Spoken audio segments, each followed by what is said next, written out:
Hello students, my name is Eba Akhtar. I'm your chemistry faculty and today I'm gonna teach you IUPAC naming और nomenclature of compounds. Yes बेटा, आज मैं आपको IUPAC naming सिखाऊंगी जिसमें बहुत सारे बच्चों को confusion होता है, तो मैं आज आपका confusion दूर करके ही जाऊंगी. ओके तो आप सभी ने ये टेबल तो क्लास 10th NCERT में ज़रूर देखी होगी 4th चैप्टर में. ठीक है, सबने देखी है. यहाँ पे प्रीफिक्स और सफिक्स गिवन है एंड जब आप क्लास 10 से 11th में मूव करेंगे तो अगेन आपको सेम टॉपिक देखने को मिलेगा जो कि है IUPAC नेमिंग.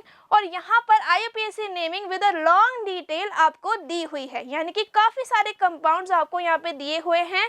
दैट मीन्स कि अगर आप अपना क्लास 10th का बेस स्ट्रॉन्ग कर लेते हैं तो आपको यहाँ पे 11th में बिल्कुल भी दिक्कत आने वाली नहीं है. ओके चलिए स्टार्ट करते हैं बेटा. देखिए, अगर आप अपना 10th का बेस क्लियर करेंगे तो यहाँ पे आप नीट का क्वेश्चन जो कि 2022 में आया है उसे भी आप सॉल्व कर सकते हैं.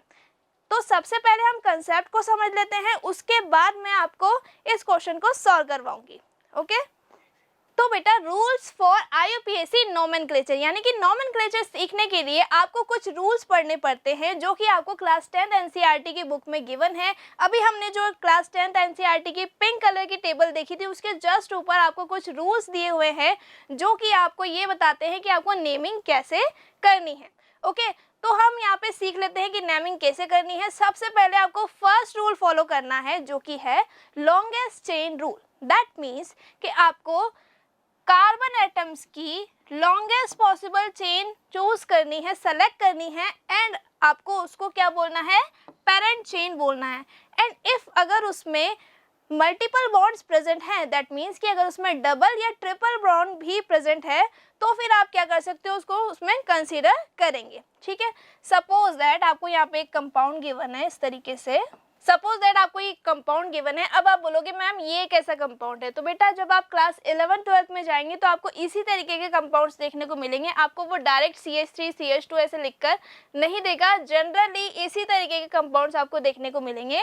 और सपोज दैट यहाँ पे आपको डबल बॉन्ड प्रेजेंट है तो आप इसको सिंप्लीफाई कैसे करेंगे. देखिए इसमें 6 कार्बन है बेटा, 1 2 3 4 5 एंड 6. यहाँ पे 6 कार्बन्स प्रेजेंट है. ठीक है, तो अगर मैं इसको इस तरह से बनाऊं आपके लिए 1 2 3 4 5 एंड 6, तो यहाँ पे बेटा आपका डबल बॉन्ड गिवन है.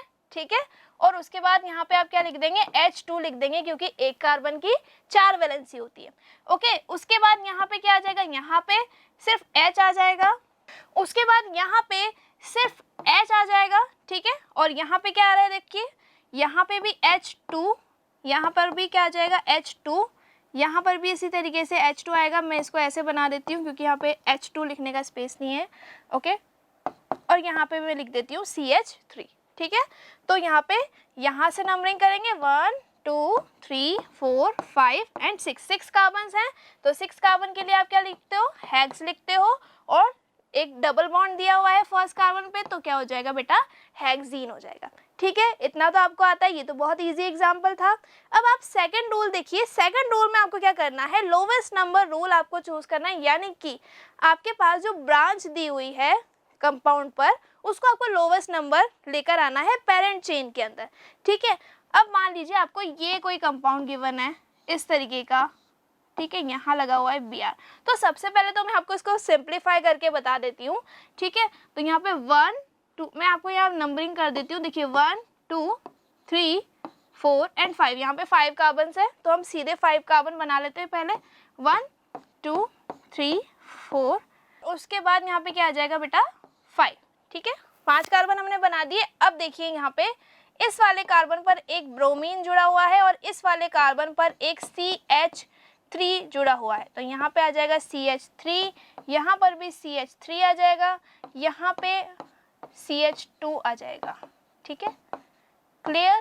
अब आपको दिखा हुआ है, यहाँ पे आपको समझ आ रहा है कि यहाँ पे ब्रांच गिवन है तो ऑब्वियसली जहाँ पे ब्रांच गिवन है आप उसी साइड से नंबरिंग करेंगे. तो 1 2 3 4 एंड 5 इसी तरीके से आपको नंबरिंग करनी है.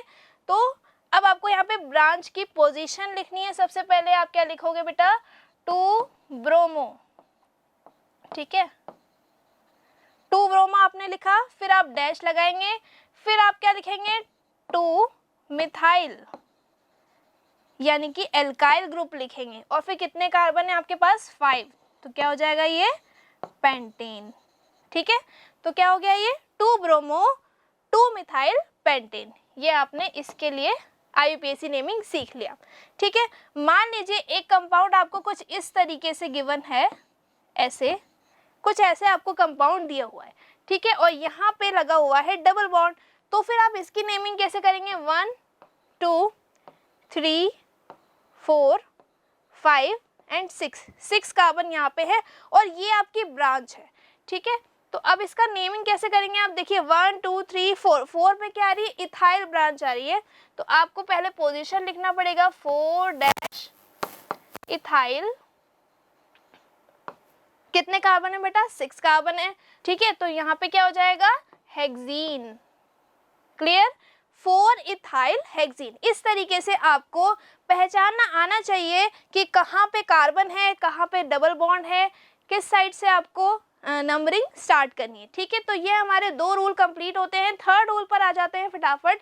यूज प्रीफिक्स डाई ट्राई और टेट्रा, यानी कि आपको अगर एक से ज्यादा एल्काइल ग्रुप दिया हुआ है और सेम टाइप के एल्काइल ग्रुप है तो फिर आप डाई ट्राई और टेट्रा का यूज करेंगे। उसकी पोजीशन को भी आपको बताना है और पोजीशन को कोमा से सेपरेट आउट करना है। ठीक है, सपोज आपको यहाँ पे इस तरीके से एक कंपाउंड गिवन है, यहाँ पे लगी हुई है ब्रांच। ठीक है, तो अब अगर हम यहाँ पे एक और कार्बन बनाएंगे तो यहाँ क्या आ जाएगा H आ जाएगा। क्लियर, फिर यहाँ पे फिर से एक ब्रांच लगी हुई है। ठीक, तो यहाँ पे भी क्या आ जाएगा H आ जाएगा। ठीक है, उसके बाद यहाँ पे CH2, फिर यहाँ पर अगेन यहाँ पे C2H5 लिखा हुआ है और यहाँ पे लिखा हुआ है CH3। ठीक है, तो यहाँ क्या आ जाएगा H आ जाएगा। क्लियर, इतना समझ आ गया आपको। अब इसकी नंबरिंग करनी है आपको, तो आप नंबरिंग इस साइड से करेंगे या इस साइड से करेंगे देख लेते हैं। लॉन्गेस्ट पॉसिबल चेन होनी चाहिए हमारी 1 2 3, ये हो गया 3,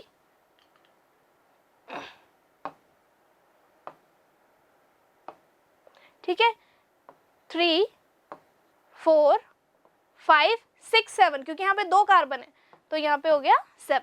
ठीक है, इतना क्लियर है। तो आपके कितनी लॉन्गेस्ट पॉसिबल चेन आ गई 7, यानी कि हेप्टेन आ गया आपके पास। ठीक है, सेकंड थर्ड और फिफ्थ पर आपके पास ब्रांच दी हुई है, तो आप इसको कैसे लिखेंगे 2 3 5 डैश। कौन सी ब्रांच है मिथाइल है, कितनी बार है 3 बार है, तो क्या लिखेंगे ट्राइमिथाइल। ठीक है, ट्राइमिथाइल और क्या लिखेंगे हेप्टेन। तो देखा कितनी आसानी से आपको ये कंपाउंड समझ में आ गया। ठीक है, अब हम नेक्स्ट रूल पढ़ते हैं। नेक्स्ट रूल क्या कहता है कि use alphabetical order for writing prefix, यानी कि जब भी आपको प्रीफिक्स लिखना हो तो आप उसके लिए अल्फाबेटिकल ऑर्डर को यूज करना है।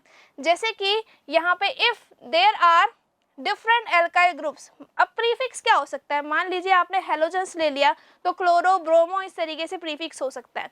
ठीक है, अब जो आपके पास एल्काइल ग्रुप है उसमें आपके पास क्लोरो, मतलब आपके पास जो कंपाउंड है उसमें आपको क्लोरो भी गिवन है, ब्रोमो भी गिवन है, तो फिर आप कैसे लिखेंगे।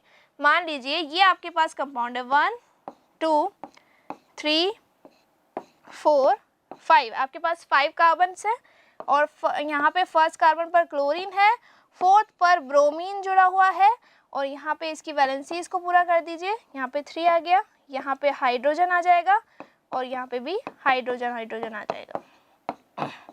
क्लियर है इतना। अब इसको काउंट कीजिए, देखिए 1 2 3, यहाँ पे आ जाएगा 4 एंड ये 5, तो आपके पास 5 कार्बन की लॉन्गेस्ट पॉसिबल चेन है। लेकिन आपको नेमिंग में ब्रोमो को पहले लिखना पड़ेगा और क्लोरो को बाद में, क्योंकि अल्फाबेटिकल ऑर्डर के अकॉर्डिंग बी पहले आता है और सी बाद में आता है। तो हम क्या लिखेंगे 4 ब्रोमो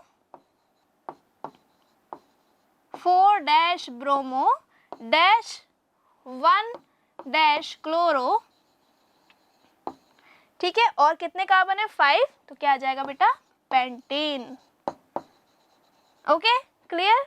ओके, नेक्स्ट रूल पढ़ते हैं। लास्ट रूल है हमारा, ये बहुत इंपॉर्टेंट रूल है। देखिए अगर आपके पास सफिक्स दिया हुआ है फंक्शनल ग्रुप के लिए ओल, एल और ओइक, तो आप कैसे लिखेंगे? तो इसके लिए क्या करना पड़ेगा, आपको ई को रिप्लेस करना पड़ेगा और उसकी जगह पर आपको सफिक्स को जोड़ना है।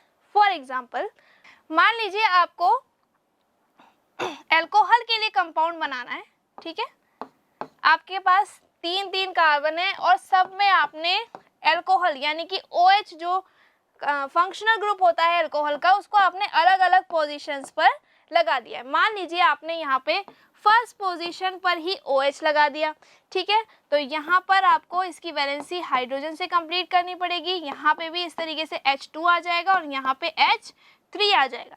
तो ये तो आप इजीली लिख लेंगे। देखिए, सबसे पहले आपने वर्ड रूट लिखा प्रॉप, ठीक है, फिर आपने देखा कि सारे सिंगल बॉन्ड्स हैं तो आपने लिखा ANE, लेकिन इस E को आपको रिप्लेस करना है और इसमें जोड़ना है ओल, तो ये क्या बन गया बेटा, प्रोपेनॉल। ठीक है, मजा आ रहा है पढ़ने में। अब देखिए, अगर आपने यहाँ पे सेकंड पोजीशन पर OH लगा दिया, ठीक है, तो यहाँ पे क्या आ जाएगा बेटा, CH3, यहाँ पे आ जाएगा CH3 और यहाँ पे आ जाएगा H। तो यहाँ पे इसको कैसे लिखोगे आप, प्रोपेन, फिर आप डैश लगाएंगे, फिर उसकी पोजीशन लिखेंगे और फिर आप लिखोगे ओल, प्रोपेन टू ओल। और सपोज आपने यहाँ पे तीनों जगह आपने OH ग्रुप को जोड़ दिया, ठीक है, तो यहाँ पे H2 आ जाएगा, यहाँ पर भी H2 आ जाएगा और यहाँ पे H आ जाएगा, ठीक है। तो आप कैसे लिखोगे, यहाँ पे प्रॉप, फिर एन, सारे सिंगल बॉन्ड हैं, फिर आपको डैश लिखना है 1, 2, 3 डैश ट्राई ओल, यानी कि आपके पास 3 OH फंक्शनल ग्रुप थे और 3 थे इसलिए आपने ट्राई लिखा और लास्ट में आपने सफिक्स जोड़ दिया और उससे पहले आपने उसकी पोजीशन को बताया 1, 2, 3 ट्राइओल, ठीक है। और प्रोपेन, आपको प्रॉप का मतलब क्या है, प्रॉप का मतलब है 3 कार्बन, क्लियर है, एन का मतलब है सिंगल बॉन्ड्स। तो इसी तरीके से आप भी IUPAC नेमिंग सीख सकते हैं। ओके, तो अब एक बार हम फंक्शनल ग्रुप्स देख लेते हैं कि कौन कौन से फंक्शनल ग्रुप होते हैं, ठीक है। कुछ बेसिक फंक्शनल ग्रुप देख लेते हैं, जैसे कि क्लोरो है, तो क्लोरो और ब्रोमो तो एज अ प्रीफिक्स जुड़ते हैं, ठीक है, तो ये आपके हैं हेलोजेंस,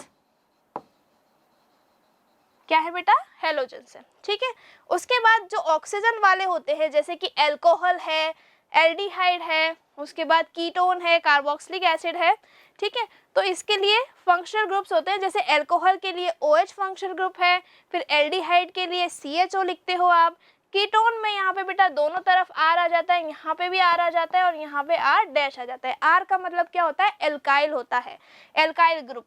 R का मतलब क्या होता है, एल्काइल ग्रुप। जो आप जोड़ते हो ना, जैसे मिथाइल, इथाइल, प्रोपाइल, ये सब R कहलाते हैं, ठीक है। और कार्बोक्सिलिक एसिड के लिए COOH हो जाता है। ओके, तो देखा आपने कितनी आसानी से आपने IUPAC नेमिंग को कुछ फ्यू मिनट्स में ही सीख लिया। ओके, अब आ जाते हैं हमारे नीट के 2022 के क्वेश्चन पे, जो कि रिसेंटली लास्ट ईयर आया है। ओके, तो अब आप इसको सबसे पहले सॉल्व करने के लिए क्या करोगे, सबसे पहले इसमें आप लॉन्गेस्ट पॉसिबल चेन को देखो, ठीक है। तो कितने कार्बन है इसमें, 1, 2, 3, 4, 5, 6, तो 1, तो सबसे पहले इसमें कार्बन सम लिख लेते हैं 1, 2, 3, 4, 5 और ये 6, ठीक है। सब में सिंगल बॉन्ड है, ओके, क्लियर। यहाँ पे एक ब्रांच लगी हुई है बेटा BR, यहाँ पर भी एक ब्रांच है Cl और यहाँ कोई ब्रांच नहीं है, तो यहाँ पे हम हाइड्रोजन से इसकी वैलेंसीज पूरी कर देंगे। ओके, उसके बाद यहाँ पर एक CH3 जुड़ा हुआ है, तो यहाँ पर एक हाइड्रोजन आ जाएगा, यहाँ पे जुड़ा हुआ है एक OH,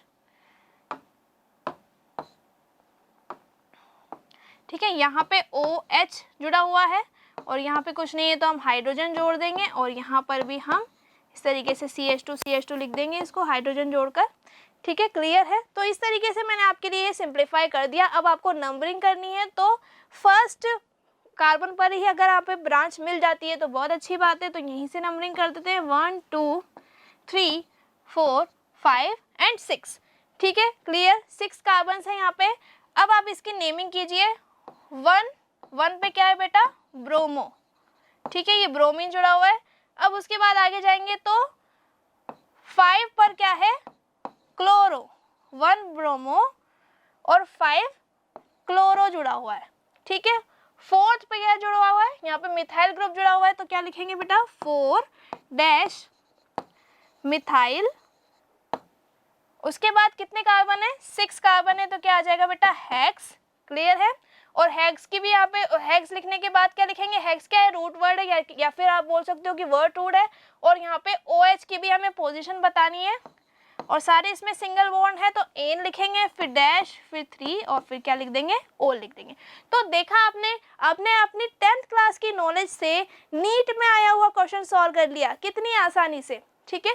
तो अगर आप इसी तरीके से और कंसेप्ट्स को सीखना चाहते हैं तो आप तपस्या कोर्स ज्वाइन कर सकते हैं, जो कि ऑफलाइन एंड ऑनलाइन दोनों मोड्स में अवेलेबल है। 4 ईयर प्रोग्राम है 9th क्लास के लिए एंड 3 ईयर प्रोग्राम है आपका 10th क्लास के लिए, ओके।